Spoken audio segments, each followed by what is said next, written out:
你这次是从温哥华回来？是的，刚回来？对，刚回来。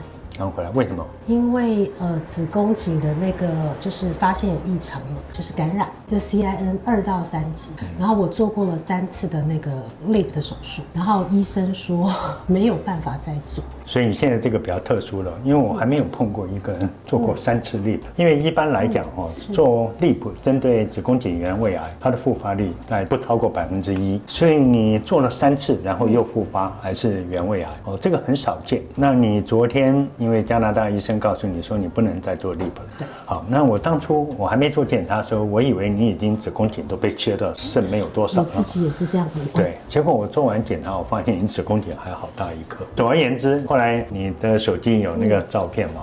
子宫颈还是很大，所以我建议还是可以做1次。除了做 LIP 之外，这里也要稍微刮一刮。现在重点，将来我们如果这里面没有，我把那个 LIP 做完之后，它的边缘如果很干净，就代表你的治疗结束了，将来就半年做抹片。我跟你讲，那医生呢，他跟我讲，我问他说为什么会要切子宫，他是跟我讲说他做手术呢，可能切完了之后太深的地方，他觉得里面都还有。他说建议，他说如果你不生小孩的话，他说子宫意思说也没有。对，当然其实做子宫切除，针对子宫颈原位癌也有一个缺点，很多人最后子宫拿掉，它复发在阴道。对呀，我自己做功课也是啊。对，复发在阴道，那时候处理更麻烦。那时候你要切部分阴道，你懂我意思吗？他还叫我把卵巢一起切。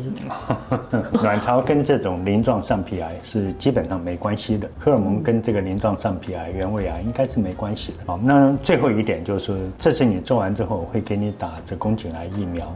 很多人说疫苗是预防癌症。